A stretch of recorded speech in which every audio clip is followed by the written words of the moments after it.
ನಮಗೆ ಗೊತ್ತಿರೋ ಹಾಗೆ ನಾಳೆ KAS ಮರುಪರೀಕ್ಷೆ ನಡಿಬೇಕು ಅಂತ ಹೇಳಿ ಎಲ್ಲರೂ ಪ್ರತಿಭಟನೆ ಮಾಡ್ತಾ ಇದೀವಿ. ನಾಳೆ ಫ್ರೀಡಂ ಪಾರ್ಕ್ ಅಲ್ಲಿ 10 ಗಂಟೆಗಿದೆ. ಸೊ ಮಹಿಳಾ ಸಬಲೀಕರಣ ಅಂದ್ರೆ ಇಲ್ಲಿಂದಾನೇ ಶುರುವಾಗ್ಲಿ, ಎಲ್ಲರೂ ಭಾಗವಹಿಸಿ ಇದನ್ನ ಮತ್ತು ಮರುಪರೀಕ್ಷೆ ಮಾಡೋಕೆ ಏನ್ ಸಹಾಯ ಆಗುತ್ತೋ ಅದು ನಮ್ಮ ಕೈಲಾದದ್ದು ಮಾಡೋಣ. ದಯವಿಟ್ಟು ಎಲ್ಲರೂ ನಾಳೆ ಭಾಗವಹಿಸಿ ನಿಮ್ಮ ಬೆಂಬಲನ ಸೂಚಿಸಬೇಕು ಅಂತ ಕೇಳ್ಕೊಂಡಿದ್ದೀನಿ. Thank you. ಕರ್ನಾಟಕ ರಾಜ್ಯದ ಎಲ್ಲ ಸ್ಪರ್ಧಾತ್ಮಕ ಪರೀಕ್ಷಾರ್ಥಿ ಅಭ್ಯರ್ಥಿಗಳಿಗೆ ನನ್ನ ನಮಸ್ಕಾರಗಳು. ಇದೇ 27ನೇ ತಾರೀಕು ಏನು KPSC ಕರ್ನಾಟಕ ಲೋಕಸೇವಾ ಆಯೋಗವು KS ಪ್ರಿಲಿಮ್ಸ್ ಪರೀಕ್ಷೆಯನ್ನು ಜರುಗಿಸಿತ್ತು.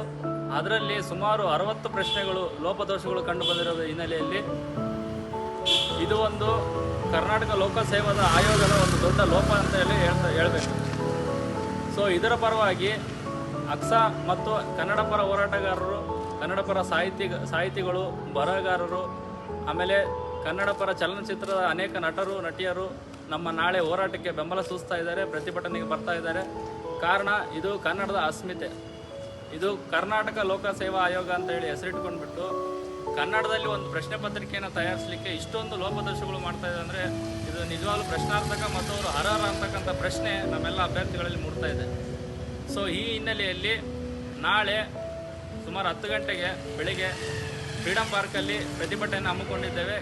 ರಾಜ್ಯದ ಉದ್ದಗಲಕ್ಕೂ ಇರತಕ್ಕಂಥ ಎಲ್ಲ ಸ್ಪರ್ಧಾತ್ಮಕ ಅಭ್ಯರ್ಥಿಗಳು ನಾಳೆ ಪ್ರತಿಭಟನೆಗೆ ಪಾಲ್ಗೊಂಡು ಹೆಚ್ಚಿನ ಸಂಖ್ಯೆಯಲ್ಲಿ ಪಾಲ್ಗೊಂಡು ಧ್ವನಿ ಆಗಬೇಕಾಗಿ ತಮ್ಮಲ್ಲಿ ಕೇಳ್ಕೊಳ್ತೇನೆ. ಮತ್ತು ಕರ್ನಾಟಕ ರಾಜ್ಯದ ಪ್ರತಿಷ್ಠಿತ ತರಬೇತಿ ಸಂಸ್ಥೆಗಳಾಗಿರ್ತಕ್ಕಂಥ ಅನೇಕ ಸಂಸ್ಥೆಗಳ ಸಂಸ್ಥಾಪಕರು ಮತ್ತು ನಿರ್ದೇಶಕರು ನಾಳೆ ನಮ್ಮ ಪ್ರತಿಭಟನೆಗೆ ಬೆಂಬಲವನ್ನು ಕೋರಲಿಕ್ಕೆ ಬರ್ತಾ ಇದ್ದಾರೆ. ತಾವೆಲ್ಲರೂ ಬರಬೇಕಾಗಿ ಈ ಮೂಲಕ ತಮ್ಮಲ್ಲಿ ಕೇಳ್ಕೊಳ್ತೇನೆ. ಸೊ ಇಲ್ಲಿ ವಿಜಯನಗರ, ಚಂದ್ರ ಲೇಔಟು, ಬೆಂಗಳೂರಿನಲ್ಲಿ ನೆಲೆಸಿರ್ತಕ್ಕಂಥ ಅಭ್ಯರ್ಥಿಗಳು ನಾಳೆ ವಿಜಯನಗರದಿಂದ ಬಸ್ ಫೆಸಿಲಿಟೀಸ್ ಇದೆ ಮತ್ತು ಮಧ್ಯಾಹ್ನ ಊಟದ ವ್ಯವಸ್ಥೆ ಸಹ ಇದೆ. ಸೊ ತಾವೆಲ್ಲರೂ ಬಂದು ಪಾಲ್ಗೊಳ್ಬೇಕಾಗಿ ಈ ಮೂಲಕ ನಾನು ಕೇಳ್ಕೊಳ್ತೇನೆ. ಧನ್ಯವಾದಗಳು.